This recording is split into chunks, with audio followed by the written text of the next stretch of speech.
NOTOCON is this week. You've got your plane ticket, you've got your outfits picked out, your hotel room booked. When all is said and done, you will probably have spent about $1,000 to be there. Maybe you're looking forward to making some new friends or reconnecting with old ones.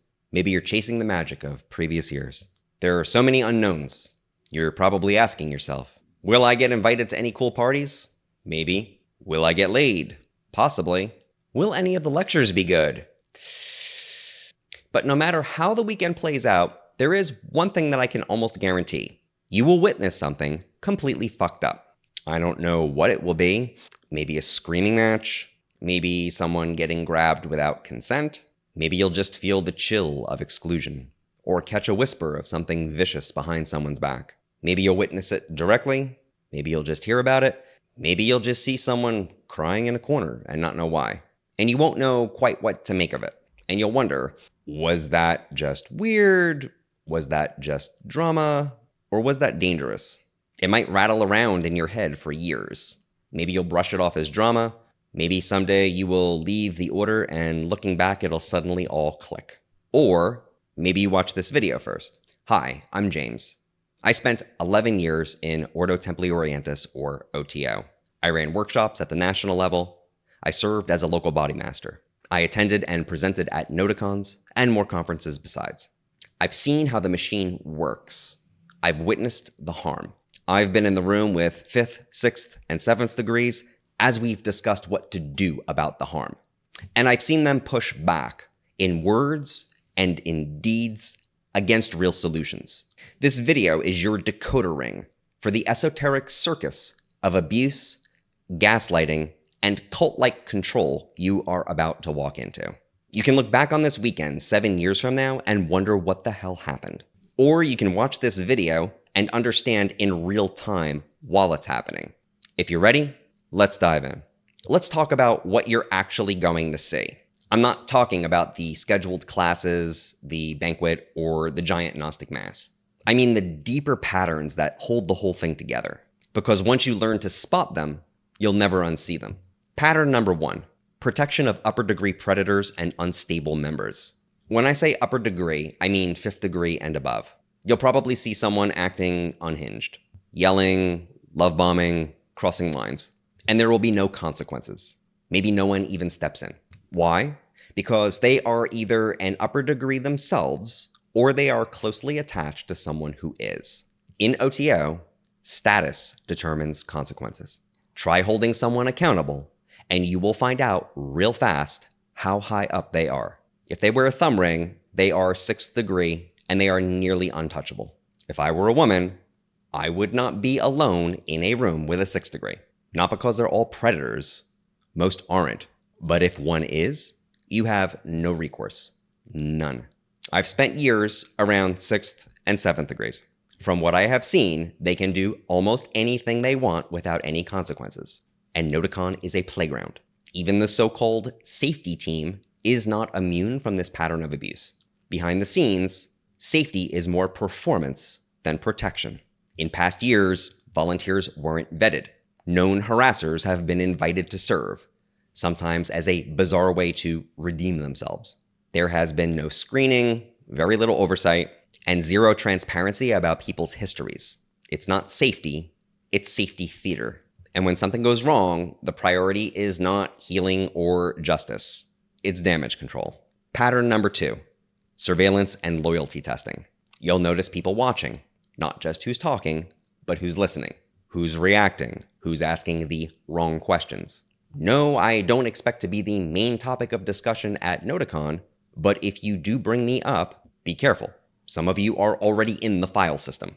The National Grandmaster Sabazius keeps folders, screenshots, comments, reactions, not just about me, but anyone who shares my content or comments on it. He doesn't even try to hide it. They're categorizing people, critics versus supporters. You don't even have to agree with me. Just mention my videos. Ask a question, express a concern. That's going to be enough to get noticed. And at Noticon, that tracking will probably continue. Maybe someone will chat you up later to just express concern or to just express hurt. Maybe it comes up when you're up for 5th. Maybe you never know. This is how control works. Not through public punishment, but quiet sorting. Pattern 3, gaslighting disguised as wisdom. You're going to bring up something real, and someone is going to call it just drama, or your shadow, or tell you that you need to mind your own business, or just do your true will. Or they'll recite some bullshit about the work, or the ordeals of initiation. This is not wisdom. This is just emotional gaslighting dressed up in a Babylon t-shirt. I've sat in upper degree meetings. It is a mutual glazing society, where just showing up makes you awesome, and parroting platitudes makes you wise. The second you bring up a problem not on the approved list, you will be shut down. And when they run out of vocabulary, they will imply that you are not mature, that you are not world wise, or that you are making drama. Trust me, upper degrees love drama. They are addicted to triangulation, shit-talking, emotional manipulation, and tattling. What they are really allergic to is accountability. Pattern 4, smearing of critics and dissenters. You'll hear people talk about me this weekend, perhaps a lot. You'll hear I'm unstable, egotistical, abusive, theatrical, that I changed, burned bridges, went crazy. I spent time in a mental hospital. I masterminded 9/11. I started the Chicago fire. What you will not see is a single person engage meaningfully with a single word I said. That's the pattern. The system doesn't argue. It discredits. And not just me. Anyone who criticizes leadership gets branded with vague moral failure. They're divisive. They have weird energy. They threw pamphlets on a table in 2012. They stirred the pot. You'll hear someone say, "This happens every few years. He'll go away." Why does a group this small generate scandals like the Catholic Church? They'll quote some nonsense like, "The dogs bark, but the caravan rolls on." It's a caravan to nowhere. Pattern 5, performance over substance. You'll sit through lectures that sound smart but say nothing. You'll witness rituals that look impressive but feel hollow. You'll hear applause for ideas that no one understands because clapping appears safer than not. That's the point. This isn't about transformation, it's about performance. When you feel confused, alienated, or underwhelmed, trust that feeling. It's not your lack of understanding, it's your bullshit detector going off. Pattern 6, in-groups and social hierarchies. You'll notice some people always get invited to the right room parties. Always in the know, always off in a corner having a conversation. Others orbit the edge, one gossip session or screenshot away from making it inside. The way people in O.T.O triangulate, spy on one another, and drop veiled threats, you'd think they were trafficking drugs. But they're not. They're doing all of this because they want to play cards against Thelema with Sabazius. This isn't a spiritual order. This is high school. These people have traded in their band uniforms for thumb rings and capes. And whether you move up usually depends more on flattery and back-channeling than anything to do with magic or your integrity. Pattern 7, forced fraternity and emotional performance. You'll see group hugs, love bombs, public praise, then gossip, triangulation, quiet cruelty behind closed doors. You'll be told this is a place of radical love. Love is the law, love under will. But in practice, love here means obedience, silence, and emotional labor. Leave O.T.O tomorrow, and 95% of these people will never speak to you again. Say something critical, and you will be shunned. This is going to be the hardest thing to hear in this video, but I promise you, these people are not your friends.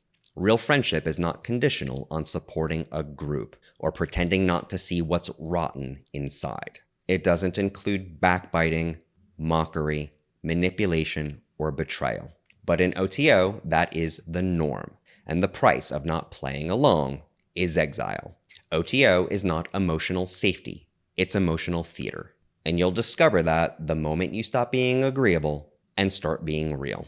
If something this weekend makes your stomach turn, trust it. If you witness something off and no one else reacts, you're not crazy. You're just seeing the system clearly. That's what cult dynamics do. They train you to doubt your instincts, rewrite your memories, and explain away the harm as part of the path. But now you've seen the map. Now you have the decoder ring. They'll tell you I'm bitter, or broken, or mentally ill. But they won't address the truth I'm naming because they can't. So as you walk through this weekend, remember this. You don't owe loyalty to dysfunction. You owe yourself clarity, safety, and truth. If you see it, you're not alone. And if you want to talk when the weekend's over, I'll still be here.